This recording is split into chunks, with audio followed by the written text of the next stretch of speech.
오늘은 성경 본문 말씀 출애굽기 25장 21, 22절 그리고 30절 말씀을 통해서 법궤와 진설상에 대해서 성막설교 두 번째를 진행하겠습니다.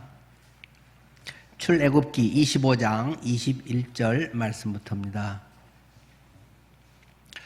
속죄소를 궤 위에 얹고 내가 내게 줄 증거판을 궤 속에 넣으라.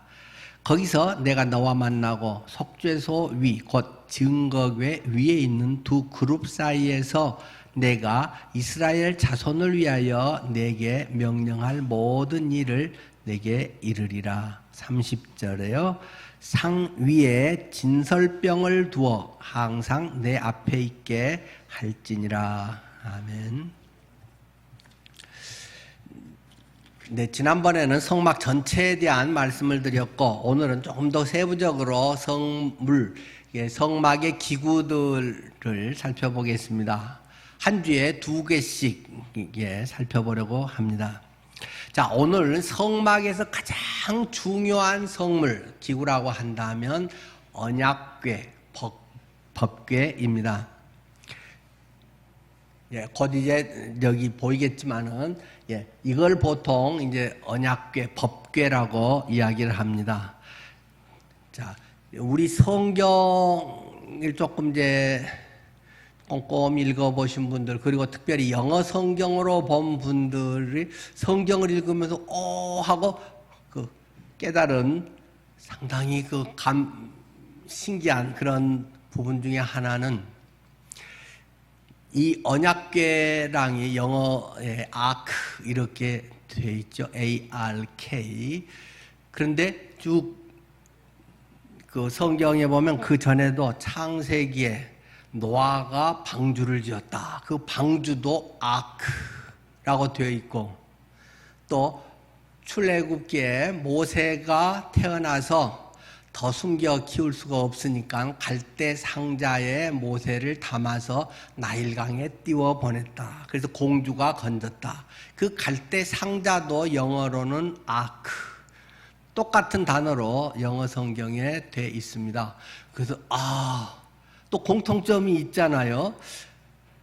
모든 사람이 죄 심판으로 죽게 되어 있는데 거기에 하나님께서 방주를 만들게 해서 사람들을 살렸다. 구원의 방주. 얼마나 감사한 것입니까?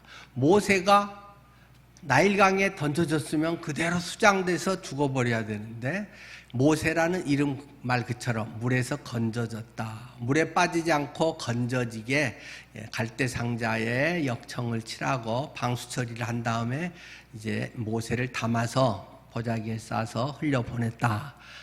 또 아크, 이 죽음의 강에서 건져지고 이스라엘을 구원하는 그러한 지도자로 세워졌다. 또 여기 성물에서도 언약궤, 특별히 가장 중요한 법궤라고 하는 이것이 또 아크, 거기에 하나님의 피가 뿌려지고 짐승의 피가 뿌려져서 하나님이 그것을 보시고 백성들의 죄를 용서하시고 함께 하신다는 것을 보여주는 아크. 굉장히 통일성의 은혜가 됩니다. 근데 이제 은혜는 은혜고 조금 정확한 것은 그런 건 아니에요. 네. 영어 성경의 번역을 그렇게 한 거지 원래 히브리어에서는 그렇진 않아요.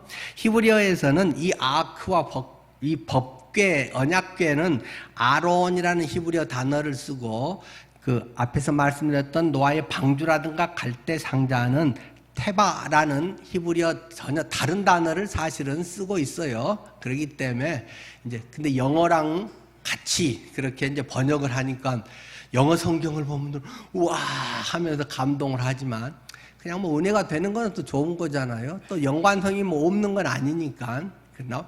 그런 점에서는 이제 원어라든가 그 자체에 좀 우리 번역된 성경들로 아는 것들에 좀 취약한 부분도 있다는 것은 조금 기억할 필요는 있습니다.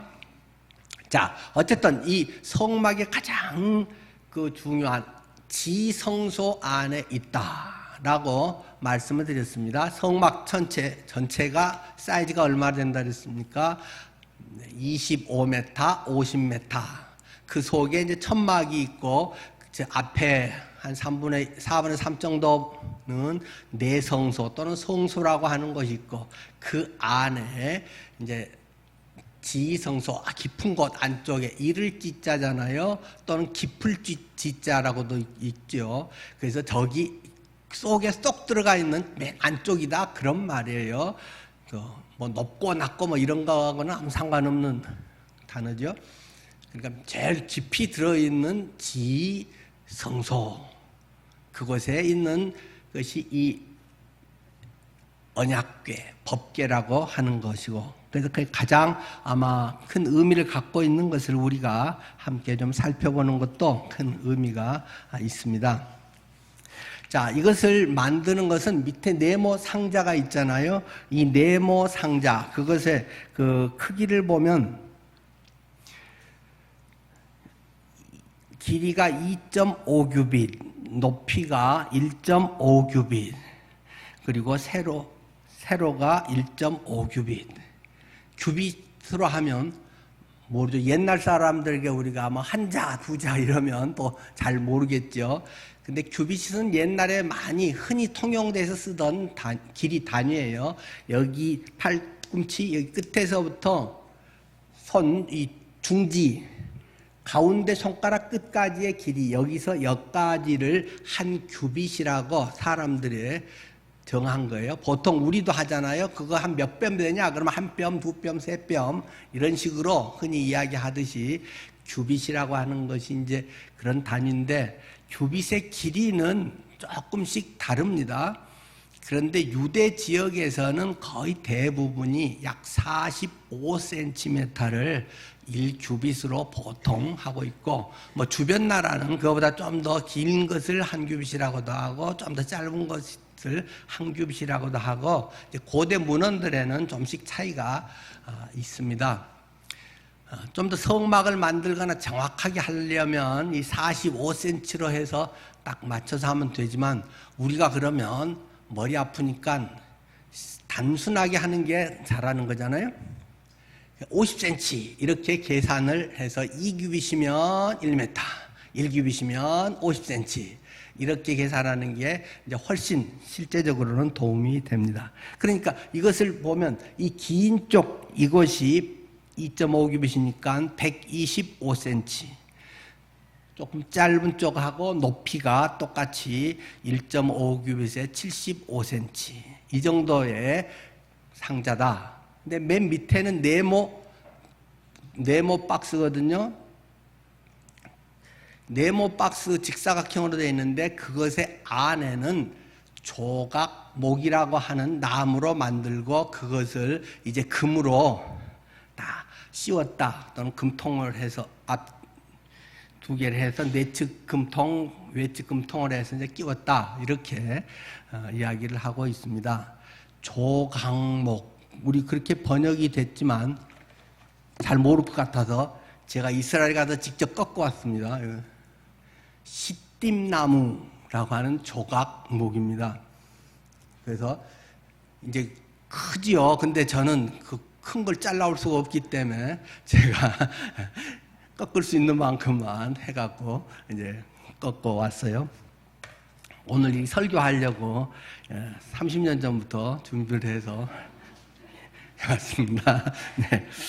자, 이렇게 조각목인데 사막 지역에 있는 아카시아예요. 우리나라 아카시아하고도 뭐 좀 비슷하지만 그 가시나 이런 것들이 이제 상당히 좀 다르고, 그런데 이 흔히 이제 성막책의 거의 대부분은 굉장히 은혜롭게 영적인 깨달음들을 많이 개입을 시켜서 써놓은 책들이 지금까지 나온 성막책의 대부분인 것 같아요. 이제 그런 책을 읽으면 굉장히 은혜가 되고 영적인 이런 이제 많은 되지요.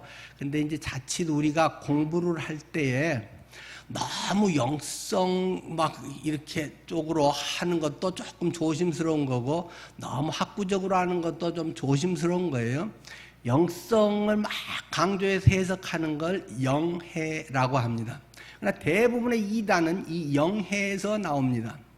어떤 것에 대해서 자기가 마음대로 자기 생각하는 대로 가지를 치고 뻗어나가서 한두 단계 정도 하면 괜찮은데 막 뻗어나가다 보면 지멋대로, 그리고 성도들은 그런 설교를 듣고 그런 해석을 들으면 와, 우리 목사님 실력 있다. 어쩌면 저렇게 깊은 의미를 저기에서 건져낼 수 있을까?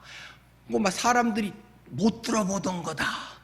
이러기 때문에 자꾸 그런 유혹을 받게 되죠. 그러나 그런 것은 상당히 위험한 것입니다. 못 들어보는 것은 대부분 이단이기 때문에 못 들어보는 겁니다.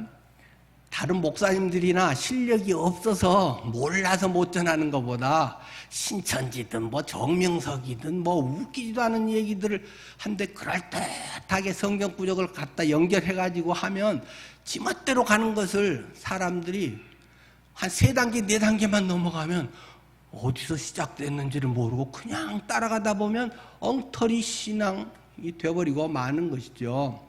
그러니까 내가 못 들어본 건 엉터리였기 때문에 그렇구나 라고 생각하는 게 좀 속편한 것도 되고, 물론 그런데 아주 일부는 어떤 사람의 특별한 영성, 특별한 깊은 어떤 깨달음에 의해서 온 것도 있기는 있지만 너무 그런 거 좋아하는 사람들은 이상한 신앙으로 갈 가능성이 상당히 많다는 사실을 늘 주의해야 될 것입니다. 자, 그래서 이 조각목 이것은 뭐 그리 비싼 나무는 아닙니다. 그런데 이제 그냥 흔하게 광야에도 있고, 그래서 그 조각목 그것은 예수님의 인성을 의미한다. 이사야 53장 9절을 내면 얼마나 은혜로운지 몰라요. 그는 사람들 보기에 흠모할 만한 아름다운 것이 없도다. 예수님은 별로 잘생기지 못했다고, 잘생긴 편은 아니라고 나오잖아요. 사람들 보기에 와 멋있다, 정우성이 닮았어, 뭐 이러지 않다는 말입니다. 그냥 보통 평범한 사람이고 조금 마르고 조금 키가 컸다고 좀 역사적 자료들은 그런 그 기록들은 있습니다만은, 예수님은 다른 사람보다 딱 봐서 오 예수님 같네 이렇게 생기지 않았다는 것입니다. 그래서 예수님의 어떤 인성, 인간적으로는 똑같은 그런 우리와 같은 속성을 가졌다. 그래서 조각목을 하고 거기에 금으로 씌워서 금은 예수님의 신성을 의미한다. 그래서 이것은 예수님의 인성과 신성을 잘 조화해서 보여주고 있는 아주 중요한 이런 성물이다라고 있는 게 거의 대부분의 성막에 대한 책들에 아주 공통적으로 다 써져 있는 이야기입니다. 그것도 좋은 말이죠. 뭐 그렇게 보면 은혜가 되죠. 근데 꼭 그렇지만은 않다라고 하는 또 이야기도 있습니다. 이것이 허들의 나무 같고 그렇지만 엄청 질겨요. 그래서 제가 이것을 어둑어둑할 때 그 광야 지역에 가서 꺾었는데 이 시띠나무 우습게 여기고 이걸 제가 딱 띄어서 꺾었는데 손이 찢어지고 말았습니다. 여기에도 조금 남아있습니다만 가시가 이렇게 2개씩 가시가 이렇게 박혀가지고 있고, 이거 한 대 벨벨 돌려서 계속 돌려도 안 끊어지는 거예요. 엄청 질긴 나무입니다. 엄청 이게 단단한 나무예요. 그래서 고대 이제 신전에서도 바로 왕의 관을 짤 때도 이 조각목으로 또 짰다고 그래요. 그래서 이것은 흔히 불멸을 의미한다. 잘 썩지 않는 나무라고 알려져 있습니다. 그래서 그 썩지 않고 단단한 이 치밀한 조직의 조각목으로 했다. 그것은 뭐 예수님의 인성의 한 성품이라고 보는 것도 뭐 좋은 거겠죠. 하여튼 그렇게 해서 또 다 하면 금값이 엄청 많이 들겠죠. 이거 전체 하는 것이 금이 한 1000kg 들었다고 했잖아요. 은이 한 3500kg 정도 들었고, 다르게 해도 어마어마하게 들고 또 금으로 다 해놓으면 무거워서 들 수가 없다. 들고 이걸 가야 되는데 도저히 감당 안 된다. 그런 여러 가지들의 이제 또 설명을 할 수 있겠습니다. 자, 어쨌든 이런 네모 상자가 있고 그 위에 저기 위에 그룹이라고 하는 것은 천사를 말하죠. 천사 둘이 이렇게 날개를 펴고 마주하는 이런 모습이 있고 거기 이제 밑에 금판이 있습니다. 저걸 일체형으로 만들었죠. 근데 이것을 보면 대체로 흔히 나와 있는 그 언약궤 그림하고 조금 다를 거예요. 이걸로 하는데 그렇게 많지는 않더라고요. 멋있게 막 날개를 펴서 하는 것인데 제가 볼 때는 이게 좀 더 가깝지 않나 하는 생각이 좀 듭니다. 근데 이번 우리 수양회 그 실제 가서 하는 데는 어떤 모형을 했는지는 모르겠어요. 근데 좀 더 멋있게 했을 거는 같은데 성경에 그룹이 날개를 펴고 마주하고 있다 이렇게만 돼 있지 그것이 뭐 어떻게 돼 있는지는 자세한 기록은 성경에가 없기 때문에 제작자들에 따라서 상당한 그런 차이가 다 있다는 사실을 기억해 두고 맞네 틀리네 뭐 그런 것은 생각할 필요 없습니다. 딱 맞는 건 하나도 없을 것이고 최선을 다해서 원형을 복원하려고 노력을 하고 있는 거죠. 그런데 여기서 또 중요한 것은 이 뚜껑, 판입니다. 그 판 이름을 속죄소라고 이야기를 합니다. 흔히 어떤 분들은 이게 소라고 하면 속죄소, 죄를 속하는 용서받는 그러한 소하면 장소, 어떤 공간을 생각하기 쉬운데 이 바소자, 소라고 하는 것은 공간이기도 하고 어떤 그냥 어떤 곳 이런 것도 되는 거거든요. 그래서 속죄를 받는 어떤 판이라고 하면 이 얇은 뚜껑에 이제 피를 뿌리는데 거기에서 하나님의 용서가 이루어진다.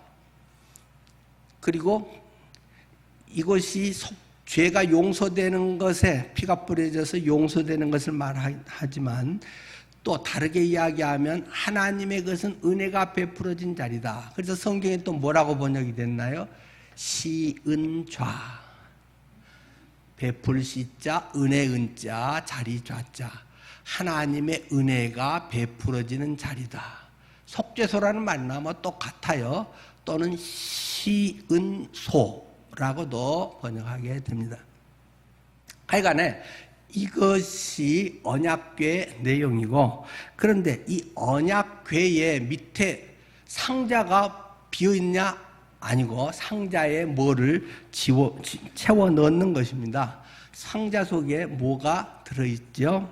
네. 오늘 본문에 보면 대표적으로 기록되어 있는 것이 증거의 돌판이 기록되어 있다라고 말합니다. 좀 더 자세하게는 출애굽기 25장 17절에서 22절 말씀이죠.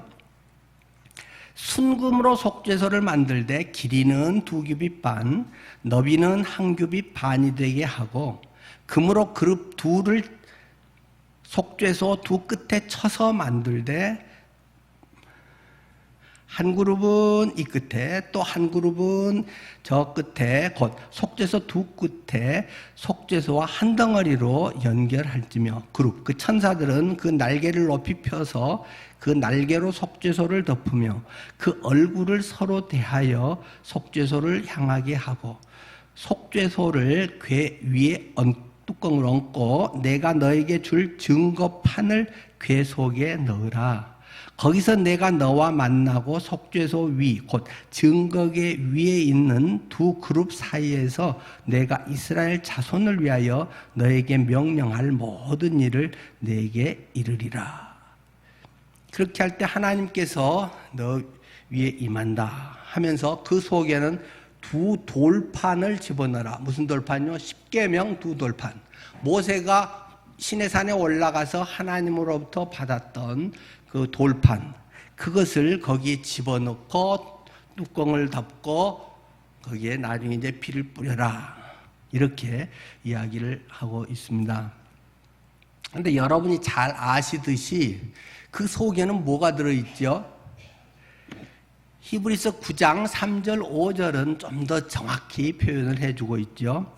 그 히브리서 9장 3절 5절 보면 또 둘째 휘장 뒤에 있는 장막을 지성소라 일컫느니 금 향로와 사면을 금으로 쌓은 언약궤가 있고 언약궤 그 안에는 만나를 담은 금 항아리와 아론의 쌍난 지팡이와 언약의 돌판들이 있고 그 위에 속죄소를 덮는 영광의 그룹들이 있으니 이것들에 관하여는 이제 낱낱이 말할 수 없노라 하면서 지금 이것을 설명하는데 뭐가 들어있다고요? 3개. 네. 아까 십계명 돌판 2개 하고 그 다음에 금 항아리가 들어있는데 그 뭐가 담겨 있습니까? 광야에서 먹었던 만나가 담겨져 있는 금 항아리. 보통 하루 지나면 또 안식일이라고 해도 이틀 지나면 다 썩어버리는데 특별히 하나님이 그거는 썩지 않게 하는 만나가 금 항아리로 너희들이 광야에서 이것을 먹으면서 하나님의 인도를 받았던 것을 기억해라. 너희에게 생명의 떡이 있음을 기억해라. 너희가 심어서 추수하고 네가 노력하고 땅에서 뿌리를 내린 것에 그것으로 사는 것이 아니라 하늘에서 만나가 내려왔음을 기억해라. 그리고 한 걸음 신약으로 더 나아가면 참된 양식은 하늘에서 내려온 예수 생명의 떡이다. 나는 생명의 떡이니 하늘에서 내려온 떡이니 계속 요한복음에 이야기하고 있듯이 너희는 사람이 떡으로만 사는 것이 아니오 하나님의 입에서 나오는 모든 말씀으로 살 것이라는 그러한 것을 기억하게 하는 만나가 담긴 금 항아리가 담겨 있습니다. 또 하나는 아론의 싹이 난 지팡이. 12지파 중에 그 아론을 데리고 일을 하는데 사람들의 원성이 생기기 시작했다는 것입니다. 야, 니들 형제끼리 다 해먹냐? 하는 이야기가 백성들 사이에 원망으로 쏟아져 나왔다는 거죠. 네 형 대제사장 시켜놓고 네가 다 하고 니들 형제들 쭈물떡쭈물떡 니들이 다 해먹고는 우리는 로봇이야 하면서 백성들의 불만이 가득했다. 그러니까 하나님께서 그래 모세가 조작을 하고 잔머리 써서 한 것이 아니라 하나님께서 어떻게 했는가를 내가 지명하여 보여주마. 너희 12지파는 각자 대표자의 지팡이를 다 갖고 와라. 그리고 지팡이를 다 놔라.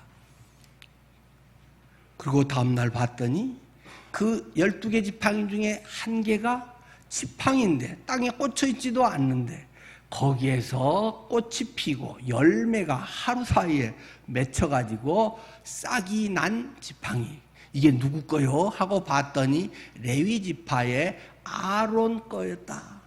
하나님이 아론을 택한구나. 모세같이 형이니까 높은 자리 준 게 아니구나 하는 것을 이제 상징하고 또 부활을 상징하는 거 아니겠어요?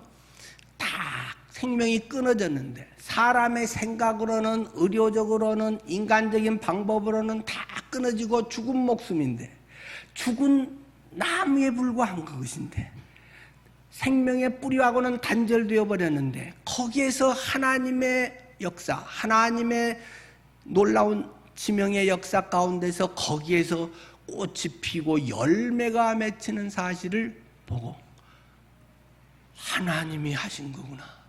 우리 인간적 방법이 아니라 하나님의 백성들의 삶은 하나님께서 인도하시고 하나님의 영광을 드러내고 하나님의 놀라운 섭리의 역사가 실현되는 것이구나 하는 것을 기억하게 하기 위해서 거기에 이 언약궤 안에 집어넣어라 해서 3가지를 집어넣었다라고 히브리서는 우리에게 가르쳐주고 있는 것이죠. 어쨌든 거기에서 제일 중요한 것이 지금 이 성막 만들면서 출애굽기에서 강조하고 있는 것은 십계명의 돌판 2개를 거기 넣었다. 십계명의 돌판은 무엇을 하는 것입니까? 그것은 율법이 기록된 것입니다. 율법은 뭐 하는 것입니까? 하나님의 생각, 하나님의 법, 하나님의 백성이 이렇게 살아야 한다는 것을 가르쳐 주는 것입니다. 또 인간은 지멋대로 살 가능성이 많다. 인간은 육신의 속성이 많고 다 자기 잘난 맛에 살려고 하고 조금 이렇게 하다가는 또 자기 어떤 것에 자존심, 체면, 뭐 자기 자랑, 명예, 자아, 성취, 오만 것으로 튀어나가는 것이 인간이라고 하는 본성이다. 그것이 바른가 어떤가, 어떻게 해야 하는가를 딱 규정해주고 가르쳐주는 것이 율법이라고 하는 것이다. 그것을 통해서 잘한 것에 대해서는 하나님께서 칭찬할 것이고 잘못한 것에 대해서는 하나님께서 책망 심판을 하는 것이다. 그런데 모든 인간이라고 하는 존재는 하나님 앞에 의롭다고 인정받을 만한 사람이 한 명도 없구나. 정도 차이는 좀 있겠지만 하나님의 율법의 기준의 정죄 아래서는 의로운 자가 전혀 없다.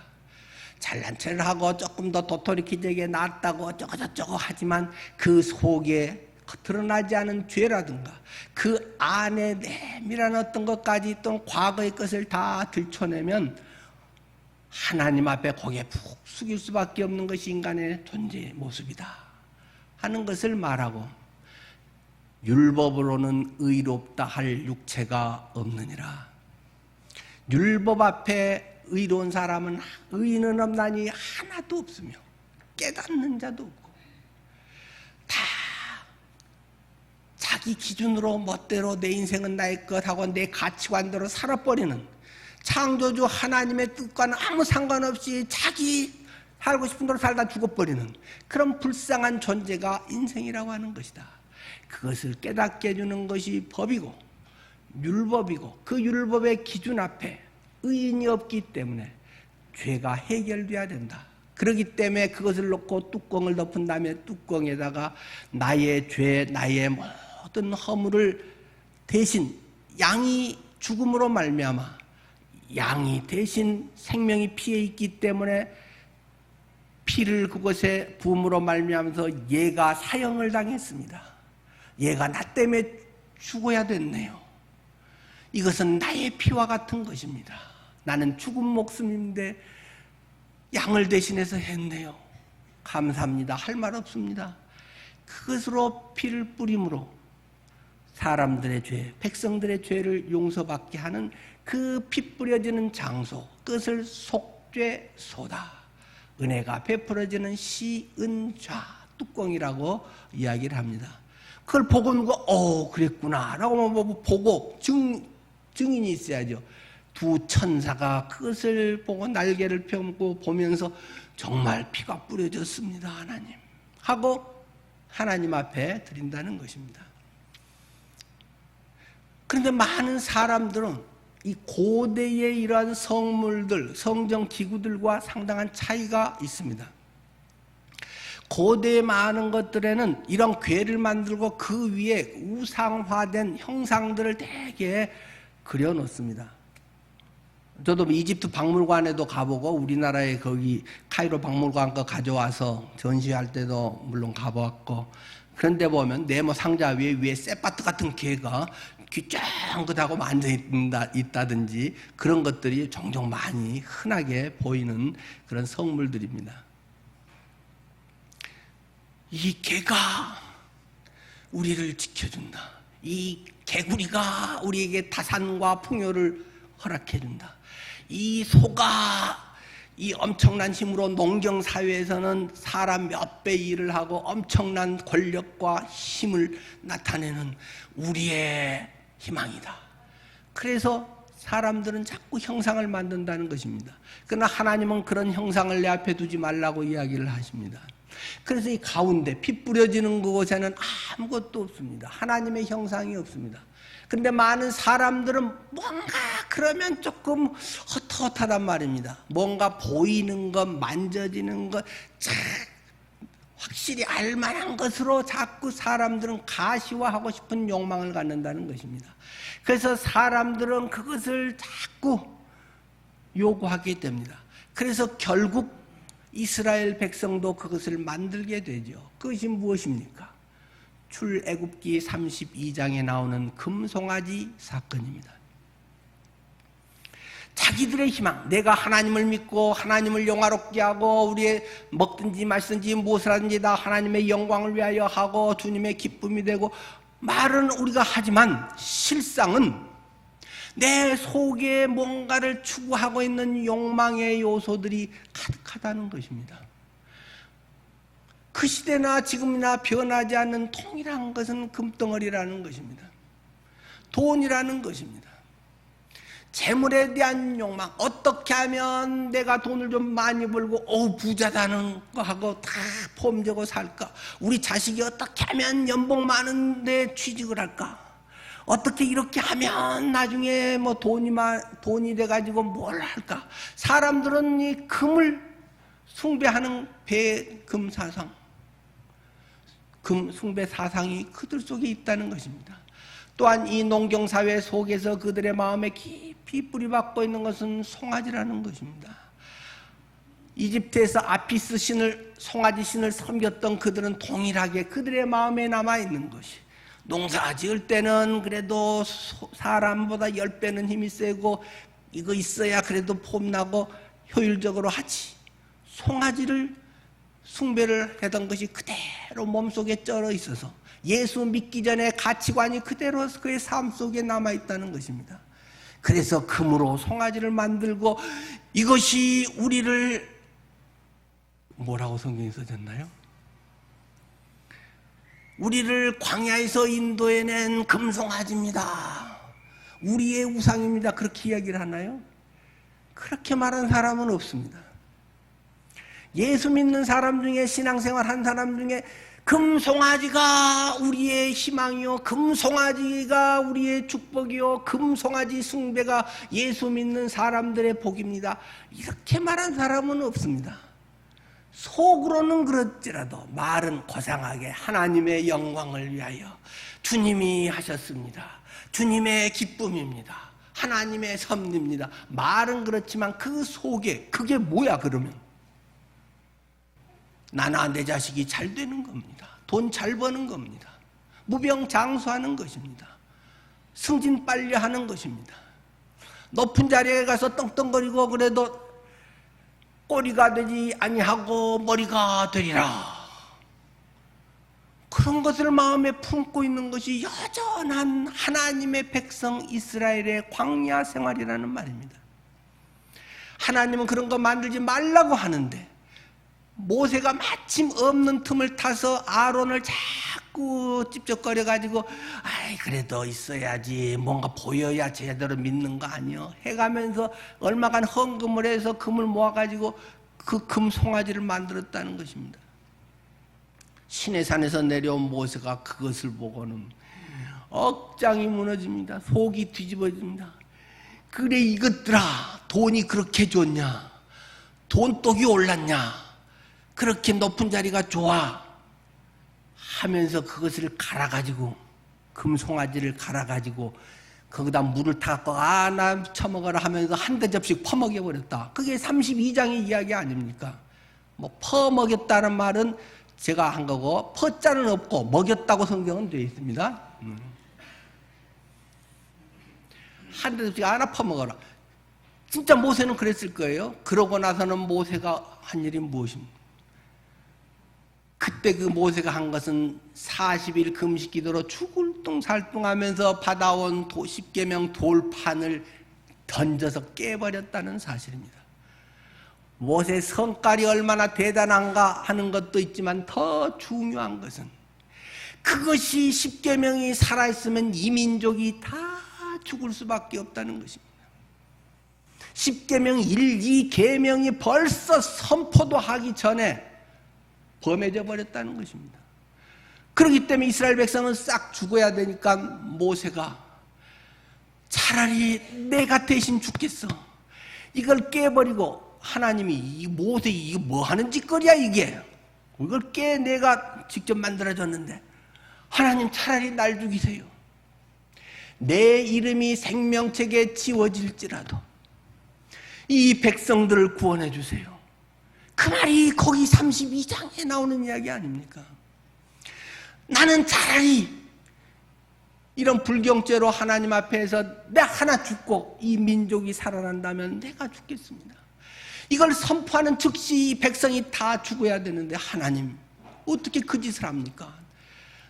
내가 죽을랍니다 하면서 깨버리고 그신 내가 죽으니까 됐어가 아니라 이 백성들의 그 죄에 대한 대가 그걸 완전히 하게는 못하지만은 그것을 그래도 앞으로 그러지 마라 그럼 예 안 할게요가 아니라 쓴맛을 봐야 되는 것입니다. 죄를 지었으면 그에 대한 대가를 100%는 아니지만 다시는 그러면 안 되겠다는 따끔한 맛을 봐야 하는 게 성경의 원리입니다. 많은 사람들은 이 원리를 무시해버립니다. 하나님은 은혜세요 사랑이세요 우리의 모든 걸 용서해 주세요 그러고는 지멋대로 살아버립니다. 금송아지를 만들었다가 그러고 또 더 큰 금송아지를 만들고 좀 있으면 자기 새끼를 위한 금송아지를 또 만들고 계속 왜? 따끔한 맛을 안 봐서 그런 겁니다. 하나님이 어떤 분인지를 절절히 깨닫지 못했기 때문에 반복된 죄를 계속 짓고 있는 것이 인간의 죄성이라고 하는 것입니다. 그래도 이스라엘은 그 다음에는 안 그랬잖아요. 그리고 또 모세는 산에 올라가서 또 40일 금식 기도를 정말 죽으라고 합니다. 지도자는 죽을 맛입니다. 그렇게 해서 각 받아온 두 돌판 그것을 이 속에다가 넣었다는 것입니다. 이 말씀의 바탕 위에 말씀의 기준 위에 죄에 대해서는 철저히 죄 없는 양이 죽음으로 말미암아 그 피를 뿌리고 하나님의 은혜구나 내가 죽어야 되는데 죄는 내가 짓고 벌은 왜 제가 받는 거야? 깊은 찔림 속에 하나님 앞에 드려지는 것이고 그럴 때 엄청난 은혜의 사건이 기록이 되어 있습니다. 그것이 무언가요? 지난 시간에도 강조했듯이 천막이 삐까번쩍하니 이게 500억짜리 성전 건물이어서 위대한 게 아니라 하나님의 임재가 있기 때문에 위대하다 하는 말씀을 드렸습니다. 그렇게 드려진 곳, 피가 뿌려서 드려진 곳에 거기에서 비로소 하나님의 임재가 나타난다는 것입니다. 그것이 어떻게 보여집니까? 하나님의 형상으로는 아니지만 형상이 아닌 현상으로 보여지게 되는 것입니다. 그것이 구름기둥과 불기둥이라는 말입니다. 여러분이 성경이 잘 알듯이 구름기둥과 불기둥은 이 성막의 지성소의 언약궤 위에서부터 발원해서 시작돼서 쫙 이스라엘 백성 위에 그것이 깔렸다는 것입니다. 하나님의 최신식 에어컨 겸용 난방기 낮에는 그것이 구름 기둥이 되다. 기둥이라고 하니까 자꾸 이렇게 되고 그럼 옆 사람들은 어떻게 돼? 아니라 딱 올라가서 거기 한 대가 이런 거고 그 위에는 우산같이 쫙 펴졌다 생각하는 게 제가 보는 그 성막에서의 그 구름 기둥과 불 기둥의 모습입니다. 제가만 아니라 그렇게 나와 있는 책도 있습니다. 이스라엘의 습도가 작은 데라서 구름만 다 덮고 있어도 별로 안 덥습니다. 겨울에는 또 얼마나 추운지요. 제가 키부츠 뭣도 모르고 더운 지역이니까 하고 이불도 안 가지고 가갖고 새벽마다 추워가지고 얼마나 떨다가 왔는지 모릅니다. 그때 하나님께서 그것이 우산 같은 것이 히터가 딱 돼가지고 그들이 자고 있는 동안도 동서남북 3개 지파씩 12지파가 딱 성막을 중심으로 진을 이렇게 펼치고 있는데 거기에 히팅이 쫙 되는 것입니다. 또 하나 중요한 것이 그것이 내비게이션 역할을 한 거 아닙니까? 길을 쫙 안내해서 광야에 이끌어갔다는 사실입니다. 어디서요? 언약궤 위에서 출발이 돼서 말입니다. 모든 죄가 용서되고 우리가 하나님과의 만남의 사건, 하나님의 임재 사건이 있어야 하나님의 백성으로 살아가게 되는 것입니다. 많은 사람들은 죄 용서 받았어, 구원 받아서 피 뿌려져서 끝입니다. 그 위에 구름 기둥이 있고 불 기둥이 있고 뭐 인도하시고 없습니다. 그런 게. 나는 죽으면 천국 가. 죄 용서됐어. 나는 하나님 자녀야. 끝입니다. 그래서 여러분은 오늘 광야와 같은 인생이 행복하십니까?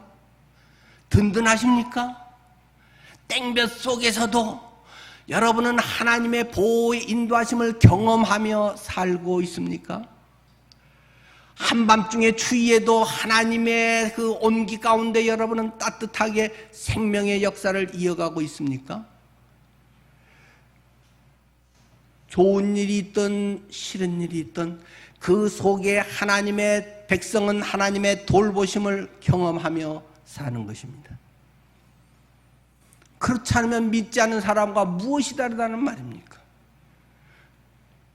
난 죽으면 극락간대. 선행 많이 해도 뭐 불교나 다른 종교나 예수님 영접해 구원받아 천국 가. 그 다음에는 뭐가 어떻게 되는지 알 수도 없는. 영접해 줄게 뭐 영접해 해 빨리 해. 야, 지금 안 하면 또 기회가 있을지 없을지도 몰라. 영접하기 하나님 뭐 또 주문을 외우는 건지 가슴에 통해가 있는 건지 슬픔과 죄에 대한 애통도 없는 가짜 영접, 가짜 구원이 난무하고 있는 이 싸구려 구원의 현장들. 여러분은 마음속에 하나님에 대한 통해가 있나요? 잘못에 대해서 하나님 앞에 절절히 피눈물이 나나요? 그것이 한 시간도 없이 거둬져 버리나요? 우리는 그런 복음의 현장을 수없이 보고 있습니다. 정말로 내가 죽일 년이었는데, 죽을 놈이었는데 하나님이 예수 그리스도를 낳으신 갈기갈기 찢어 죽임으로 말미암아 내 죄를 용서하고 구원받게 했다는 이 엄청난 사건에 대해서 가슴에 애통함도 눈물도 거기에 대한 감격도 헌신도 없는 가짜 구원, 그게 은혜인가요? 은혜를 남용하고 있는 우리의 복음의 현실들 깊이 우리는 생각을 해야 됩니다.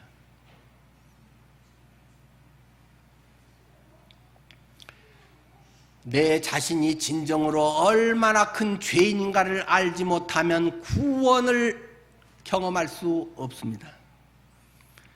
죄인인지도 모르는데 뭘 건져주고 말고 그냥 종교적인 예식을 하는 것뿐입니다. 서로를 속이고 있는 것입니다. 여러분 마음속에 진정으로 거듭남의 기쁨이 있습니까? 세상의 것보다 주님이 참으로 귀하게 여겨지는 것이 있습니까?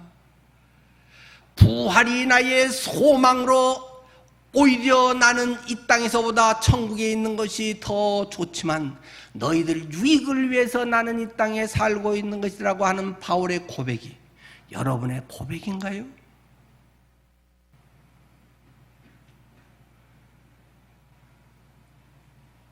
성막을 통해서도 우리는 우리의 삶을 진지하게 재고해 봐야 합니다. 자기 합리화가 너무 되어 있는 복음이 아닐까요? 조금 뭐 하면 주님 앞에 무슨 헌신하는 것 같고 뭘 손해보는 것 같고 뭘 드린 것 같고 주님께 동냥하고 있는 그런 신앙.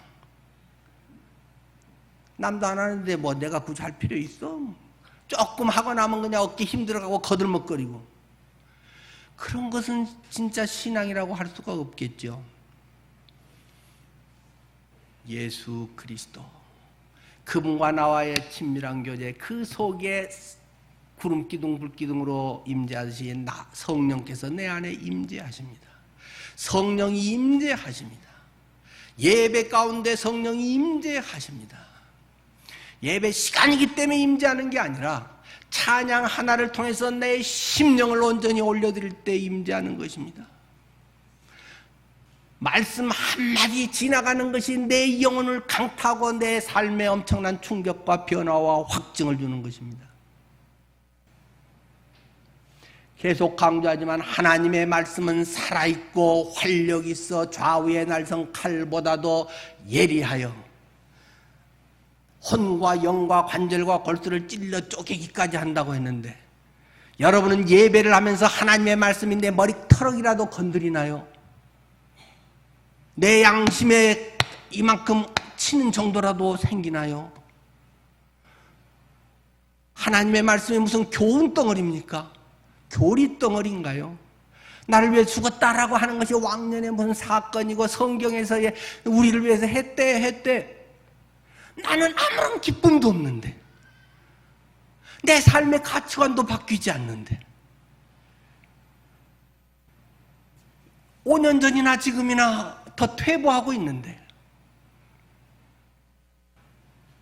잠시 후에 진설병에서 말씀을 드리겠습니다마는, 따끈따끈한 떡을 하나님께 올려라. 식어서 곰팡이 날 것 같으면 나게 되니까 일주일마다 계속 갈아줘라. 그게 진설상입니다. 진설상. 진설상이라고 하는 건 아주 쉬운 용어입니다. 그냥 디스플레이 하는 테이블이다, 그런 말입니다. 진설이라고 하니까 굉장히 어려운 말 같은데, 요즘은 진설보다는 진열이라는 말을 많이 쓰잖아요. 디스플레이 한다, 뭐 물건을 진열해 놓는다, 떡을 진열해 놓는다, 그냥 그런 말입니다. 간단한 거죠. 떡을 싸는데 6덩어리씩 이렇게 진열을 해 놓거라, 그런 말입니다. 한꺼번에 12덩어리 하면 넣으면서 폭삭 깔아앉거나 넘어질 수 있고 하기 때문에 6개씩을 딱 하고 하는 거죠. 근데 그 떡이 호떡같이 뭐 조그만한 이런 게 아니라는 말입니다. 10분의 2 에바라는 것입니다. 10분의 2 에바는 얼마나 될까요? 우리가 생각하는 것보다 엄청 큽니다. 1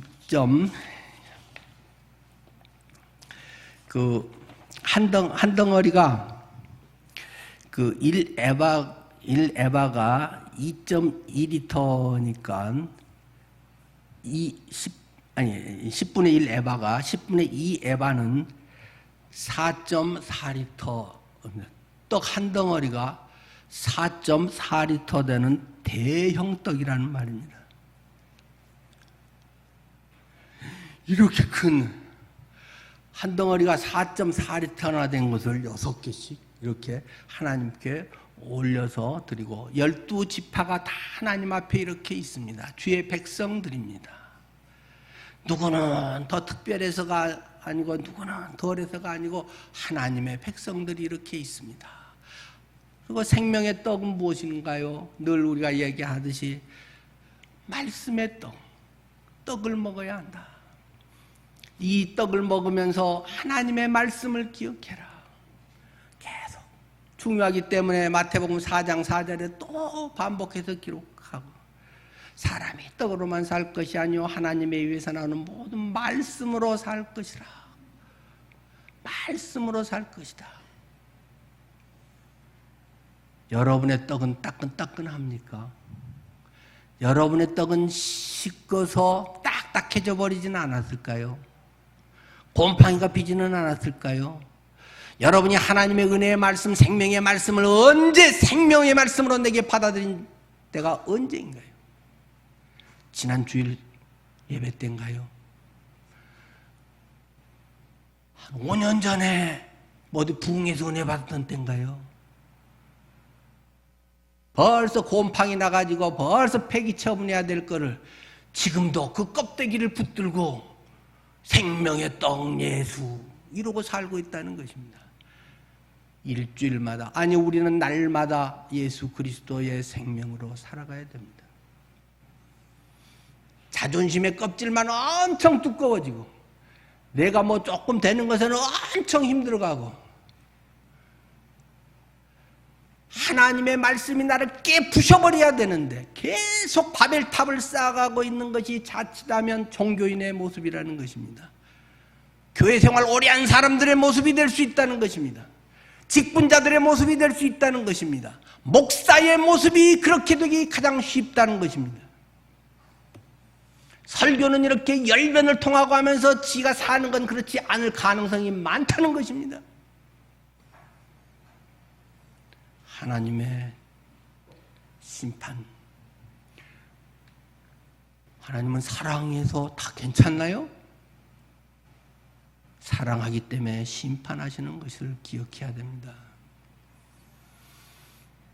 수많은 위선자를 양산하고 있는 신앙이 돼서는 안 됩니다. 내가 혹시라도 조금 더 낫고 뭐 한다는 것이 있습니까? 철저히 회개하십시오.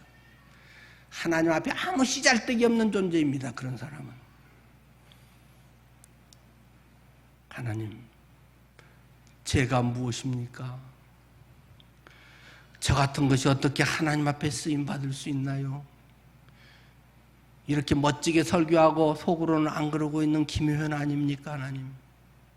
날마다 하나님 앞에 엎드리고 주님을 경외하고 하나님의 감격과 은혜가 아니면 살 수 없는 존재라는 사실이 날마다 내 삶 속에 체험되지 않으면 위선자에 불과한 것입니다. 늘 푸른 성도님들, 그러한 떡이 있는 곳에 하나님이 임재한다. 뭐 성경에 계속 이게 진설병에도 있듯이 오늘 하나님과의 관계가 과거에 뭘 했고 안 했고 그런 건 싹 잊어버리고 내 지금 마음에 예수 그리스도가 주인이 되시고 그리스도로 인하여 기쁨이 있고 평강이 있고 소망이 있고 주님은 의로우십니다. 합력하여 선을 이루시는 주님을 찬양합니다. 오늘의 우리의 삶에 그런 고백을 할 수 있다면 그 사람은 기대해도 좋습니다. 하나님의 놀라운 역사가 자신이 자신을 생각하는 것보다 하나님께서 더 귀하게 쓰실 줄 믿습니다. 늘 푸른 성도님들이 다 그렇게 되시기를 축원합니다. 기도하겠습니다.